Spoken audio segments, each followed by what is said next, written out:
अब जैसे कि आपको याद होगा लास्ट एपिसोड के एंड में हमें यहाँ पे गोटो की टीम का सीन दिखाया गया था, जहाँ पे शिमुजू की गर्दन कट चुकी थी। भाई काफी खतरनाक सीन। और वहीं से हमारा ये सीन फिर से शुरू होता है, मतलब इस एपिसोड की शुरुआत यहीं से होती है। ओके, तो बेसिकली उसके साथ वाले हंटर्स एकदम से शॉक हो जाते हैं। वो सोचते हैं यहाँ पे चल क्या रहा है, और इनके आसपास कोई घूमने लग जाता है बेसिकली। ठीक है, भले ये लोग उसके ऊपर हमला करने की कोशिश करते हैं, लेकिन हमें दिखाया नहीं जाता कि वो है क्या चीज, और इन सबकी वाट लग जाती है, इन सबकी गर्दनें कट जाती है। दूसरी बात याद है, डंजन के अंदर का सीन दिखाया जाता है, और बेसिकली यहाँ पे भाई मा डोंगो का अच्छा खासा सामना कर रहा होता है इन एंट्स का, जो कि काफी ज्यादा बड़ी होती है। मतलब एक तरीके से रॉयल गार्ड्स बोल लो इनको। ये हर एक एंट एक एस रैंक के हंटर के बराबर होती है। ठीक है, इस वजह से यहाँ पे मा डोंगो इनको शील्ड से रोकने की कोशिश करते हैं, और चाहे उसकी मदद करती है इनको मारने के लिए, और वो काफी कमाल की होती ही है। ठीक है, लेकिन एक बात है, ये ज्यादा नहीं होती है, इन्होंने ज्यादातर एंट्स की वाट लगा दी होती है। ठीक है, अब आपको याद होगा इनके साथ एक एस रैंक का हीलर भी है, और ये और कोई नहीं बल्कि ब्योंगो है, और वो यहाँ पे ये कहता है कि चिंता मत करो, मैं हूँ तुम लोगों के साथ, तो बस बेझिझक आगे बढ़ते रहो। ठीक है, तो एक बताता है यहाँ पे कि तुम्हें तो बिल्कुल भी लड़ाई करना पसंद नहीं, तो तुम ऐसे कैसे बोल सकते हो। तो ब्योंगो यही चीज बताता है कि तुम्हें पता है ना, मैजिक बीस्ट को पूरी तरह से खत्म करना होता है, क्योंकि अगर तुम उसका सिर्फ सर उड़ाओगे तो उसके बाद भी वो हिल डुल सकते हैं। तुम्हें ये बात तो पता होनी चाहिए, तुम तो एक अच्छे खासा हंटर हो, है कि नहीं। तो यार इनका ये वाला सीन है कि जैसे जैसे ये लोग अंदर जाएंगे, इनको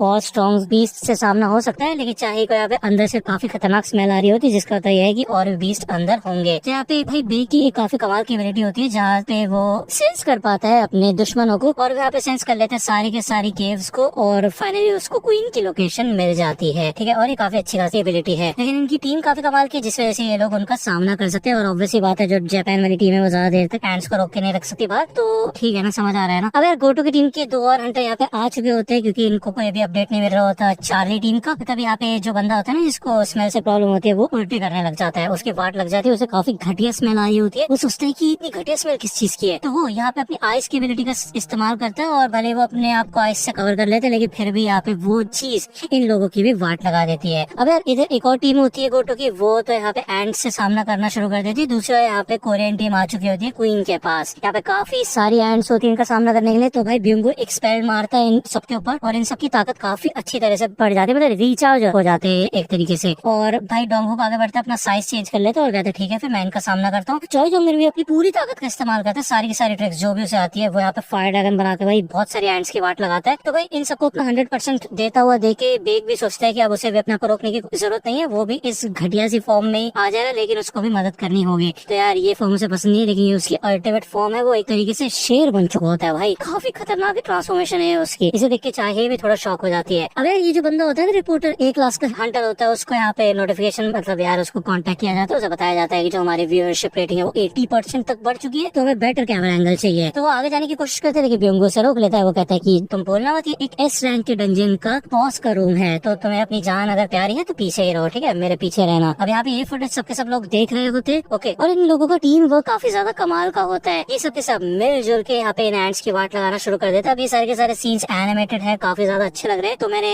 ये वाला एपिसोड पूरा अपलोड कर दिया टेलीग्राम चैनल पे, देखना मत भूलना। ओके, ये सब के सब लोग काफी अच्छा खासा कोऑर्डिनेशन करते हैं यहाँ पे, चाहे भी अपना कमाल दिखाती है। ठीक है, और एंड में सिर्फ और सिर्फ यहाँ पे क्वीन बची होती है। अब ये लोग यहाँ पे क्वीन को टारगेट करना शुरू करते हैं, तो जब मा डोंगवुक और बेग उसका सामना करते हैं, तो ये क्वीन अपने मुंह से पॉइजन टाइप फेंकती है, जिससे कि ये दोनों काफी बुरी तरह से जख्मी हो जाते, जल जाती है इनकी स्किन। लेकिन एक सेकंड बाद यहाँ पे ब्योंगो इन दोनों को हील कर देता है। ओके, और वो ये कहता है कि जब तक मैं यहाँ पे हूँ तब तक मेरे टीम के मेंबर्स खड़े रहेंगे। तो यहाँ पे क्वीन ब्योंगो के ऊपर हमला करने आती है, लेकिन डोंगवुक इस हमले को रोक लेता है, और साइड से इधर चॉय जोंगिन भी उसके ऊपर हमला करता है। मतलब क्वीन की बुरी तरह से इधर वाट लग रही होती है, तभी यहाँ पे क्वीन बहुत बुरी तरह से चिल्लाना शुरू कर देती है, और यहाँ से भागना शुरू कर देती है। लेकिन ये लोग यहाँ पे इस क्वीन को पकड़ लेते हैं, और चाहे को बनाते हैं, चाहे यहाँ पे काफी फुर्तीली हो जाते हैं, और ब्योंगो भी उसकी स्पीड और बढ़ा देता है, जिस वजह से यहाँ पे काफी तगड़े अटैक्स करती है वो, और पूरी तरह से क्वीन के पैरों को काट के रख देती है। वो अपना फाइनल अटैक करती है इस क्वीन की गर्दन पे, जिस वजह से यहाँ पे क्वीन की गर्दन मतलब सर कट के नीचे गिर जाता है। अब यार ये लोग काफी ज्यादा थक चुके होते हैं, बाहर जो ऑडियंस होते हैं, जिन लोगों ने ये सब कुछ देखा होता है लाइव, वो सब काफी ज्यादा खुश हो जाते हैं, चीयर करने लग जाते हैं। ये काफी अच्छा खासा मोमेंट है कोरियन टीम के लिए, क्योंकि इन्होंने जीत हासिल कर ली है जेजू आइलैंड पे। अब ऑब्वियसली बात है, क्वीन मर चुकी है, तो तकरीबन 1 साल बाद ये सारी के सारे एंट्स भी मर जाएंगे जो बची कुची होंगी, ठीक है ना। और कुछ समय बाद यहाँ पे इंसान फिर से रह पाएंगे। ओके, ब्योंगो आता है और वो कहता है कि फाइनली हमने योनसुक का बदला ले लिया। ये सब के सब काफी ज्यादा खुश होते हैं, लेकिन तभी यहाँ पे हमें अलर्ट दिखाया जाता है कि जो क्वीन ने चीखा था, सारी की सारी एंड से इधर वापस क्वीन के पास जाना शुरू कर दिया है। अब वो जो बैरियर यहाँ पे चॉय जोंगिन ने बनाया था, वो भी भाई टूटने लग जाता है बुरी तरह से, और ये चीज यहाँ पे चॉय जोंगिन को पता चल जाती है। लेकिन एक बात साफ होती है कि ये बैरियर काफी ज्यादा खतरनाक था, और ये मामूली एंड्स इस बैरियर को तोड़ नहीं सकती, जरूर कुछ गड़बड़ है। तभी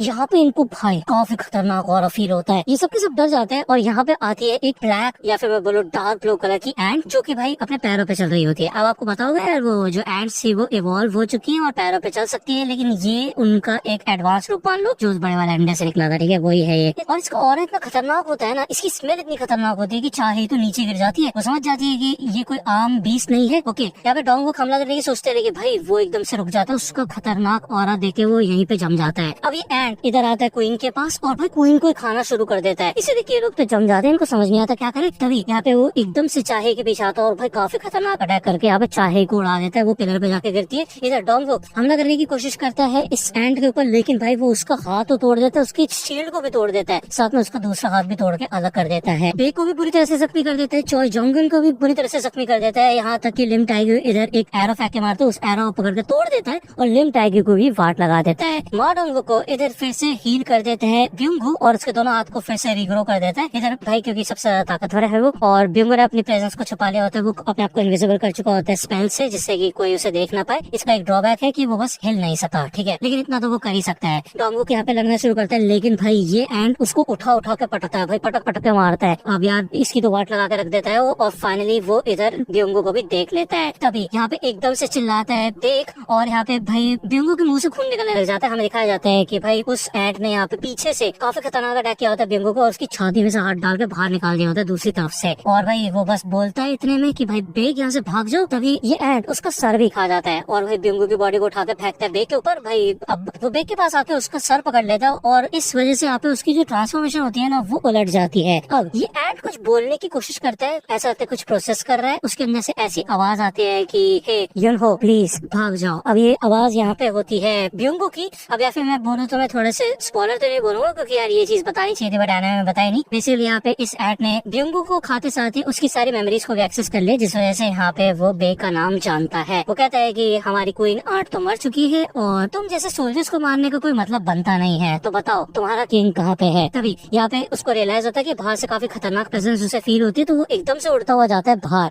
अब यार बेग सोचते है कि क्या किंग कहीं ये गोटो की बात तो नहीं कर रहा, तो यहाँ पे वो गोटो के पास जा रहा होता है। दूसरा यहाँ पे हमें गोटो का सीन दिखाया जाता है, इनकी दो टीम्स भाई अनरीचेबल हो चुकी होती है, क्योंकि ऑब्वियस बात है भाई इसी क्रीचर ने उनको मार दिया था। अब यार मैं क्रीचर नहीं बोल रहा, इसका नाम बेरो है, ठीक है, मैं तुम्हें बता दूं। अब गोटो की टीम जब यहाँ से जा रही होती है ना, तभी उसको कांटेक्ट करता है इनका चेयरमैन और वो अपडेट मांगता है कि क्या चल रहा है यहाँ पे। तो गोटो बता देता है कि भाई वो यहाँ पे लोकेशन पे पहुंच चुका है और यहाँ पे उसके जो साथी है वो मारे जा चुके हैं। ऑब्वियस बात है वो कमजोर थे इसलिए मारे गए हैं, ठीक है। तो ये चेयरमैन पूछता है कि अच्छा वो जो अंदर वाली टीम है जो क्वीन का सामना करे उनका क्या। तो गोटो बता देता है कि सारी आर्म्स वहाँ पे गई है, तो उनके सर्वाइवल रेट 0 है अभी इस समय, वो बिल्कुल भी जीत नहीं पाएंगे। तो ऑब्वियस बात है यार ये लोग यही प्लान बनाते हैं। तो चेयरमैन ये बोलते हैं कि ठीक है, फिर जापान ने अपनी पूरी कोशिश की उनकी मदद करने की, लेकिन उनकी टीम नाकारा निकली और इससे हमारे दो काम एक साथ हो जाएंगे, हमारा कंपटीशन भी खत्म हो जाएगा और हमारी वाहवाही भी हो जाएगी, है कि नहीं। तो ठीक है, फिर तुम्हें और कुछ ज्यादा करने की जरूरत नहीं है, जो सेकंड असॉल्ट टीम है ना वहाँ पे आके मिलो, ठीक है। तभी यहाँ पे इनके ऊपर अटैक होता है, वो क्रीचर मतलब बेरू यहाँ पे आ चुका होता है और वो आते साथ ही इधर गोटो के ऊपर हमला करता है, लेकिन गोटो इस अटैक को डॉज कर लेते हैं, साइड वाले बंदे की गर्दन कट के नीचे गिर जाती है। अब यार एक घंटा यहाँ पे बचा होता है, तो गोटो उसको भी भेज देता है, वो कहता है कि तुम वापस जाओ क्योंकि तुम मेरे रास्ते में ही आओगे। अब यार बेरू पूछते है कि क्या तुम किंग हो। यहाँ पे गोटो वही चौड़ में कह देता है हाँ मैं ही किंग हूँ। तो बेरू उसके ऊपर अटैक करने के लिए जब आता है ना, तो ये औरत देख के इधर गोटो को आती है याद